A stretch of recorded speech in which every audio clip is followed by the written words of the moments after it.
Get comfortable with English in comfort. This is your English listening practice podcast to help you learn and improve naturally. Hello, everyone. Welcome back to English in Comfort. I'm Anna. And I'm Mark. We're happy to be back again with another really interesting episode. By the way, Mark, do you remember what you wanted to be when you were a child? Yeah, I actually remember it very clearly. When I was really young, I wanted to be a pilot. A pilot? That's interesting. Why a pilot? I think it was the idea of traveling. I liked the thought of going to different countries, seeing new places, and not staying in one city all the time. That makes sense. Flying feels like freedom when you're a child. Right. And every time I saw an airplane, I imagined myself inside, looking down at the cities and the clouds. I love that image. For me, it was different. I wanted to be a doctor. Really? Yes, I remember telling everyone that. I liked the idea of helping people, and I thought doctors were very important and respected. So even back then, you wanted to help others. I think so. It felt meaningful to me. But what's interesting is that later, my dream changed. Mine too. I didn't want to be a pilot forever. Same here. When I got older, I started dreaming about other things. Not just jobs, but life in general. Yeah. At some point, it's not only about what job do I want? It becomes what kind of life do I want? True. By the way, did you notice something about the word we're using here? We keep saying dream, but we're not talking about dreams you have when you're sleeping. Right, not night dreams. Here, when we say dream, we mean something different. A dream is something you really want for your future, something important to you. It's like a hope, a wish, or a picture you have in your mind about your life. For example, someone might say, I dreamed of becoming a doctor, or I've always dreamed of living in another country. Exactly. In sentences like those, dream is about life, not sleep. And this is very common in English. People use the word dream all the time when they talk about the future.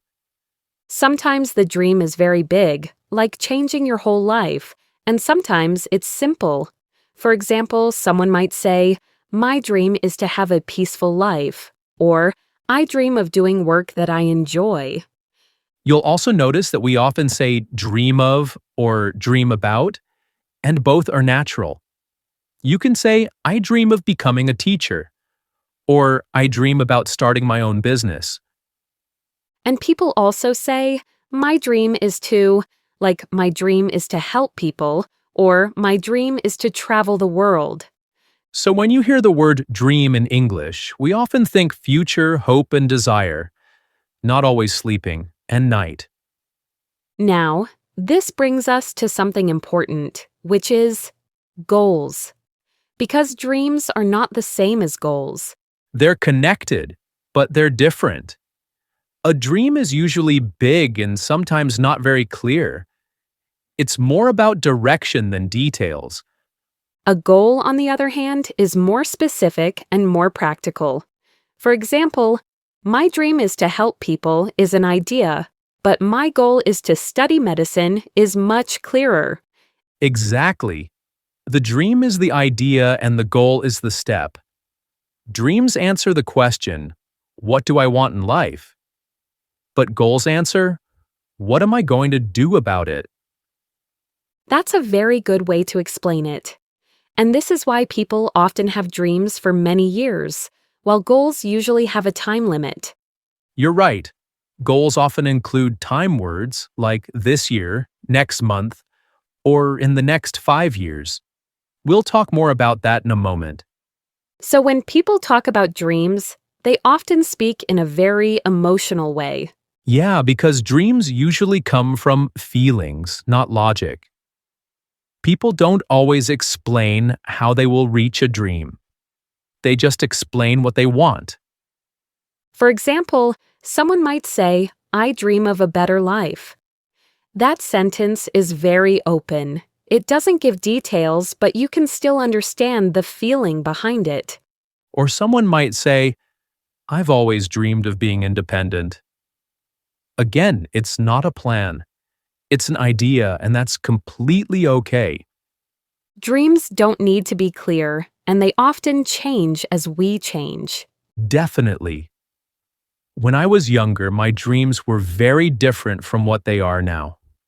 Some dreams stay with us for a long time, others disappear, and new ones appear. Another thing people often say is, "It's my dream to," which sounds very personal, like, "It's my dream to start my own business," or "It's my dream to work with children." Yes, it feels close to the heart. And sometimes people talk about dreams they didn't reach using the past tense. Like, "I had a dream of becoming a musician." That shows the dream belonged to the past. But even if the dream didn't happen, it was still meaningful. Dreams aren't promises or rules. They're part of how we understand ourselves. That's a beautiful way to say it. And now, when dreams stay only dreams, people often start talking about goals. That's where goals come in. Goals are more concrete. They're things you can work on step by step. So the language changes slightly, but in an important way. When we talk about goals, we often use time words. For example, my goal this year is to improve my English, or I set a goal to save money. Set a goal is a very common phrase. People also say, "I'm working toward my goal," which shows action, effort, and progress. Goals often feel smaller than dreams, but they're powerful because they turn dreams into action. For example, "My dream is to live abroad, but my goal is to learn the language," or "My goal is to save enough money." You can have many goals for one dream, and that's completely normal. People also talk about short-term and long-term goals. A short-term goal might be, "My short-term goal is to practice English every day." And a long-term goal might be, my long-term goal is to work in another country. Both are useful and both can change. Sometimes people feel bad when they don't reach a goal, but not reaching a goal doesn't mean failure. Often it means learning or choosing a different direction. And that new direction might lead to a new dream. Everything is connected. Dreams lead to goals, goals shape our actions, and our actions shape our future. Even if it's not exactly how we imagined it. Because life rarely follows a perfect plan, and that's okay. When people talk about goals, they usually sound more practical, and the language becomes more direct. For example, people say, I want to improve my English, and then they add a goal. So, I practice every day. In that case, the dream might be confidence, but the goal is practice. Another very common phrase is, I'm trying to change careers, or I'm trying to get better at speaking. This phrase is very honest. It shows effort, not perfection, and it reflects the fact that people don't always succeed immediately.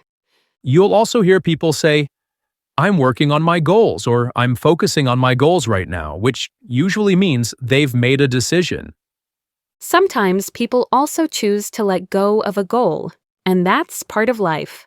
Letting go doesn't always mean giving up. Sometimes it means changing direction, or realizing the goal no longer fits the dream. This is why people often talk about balance between dreams and goals, and between the future and the present.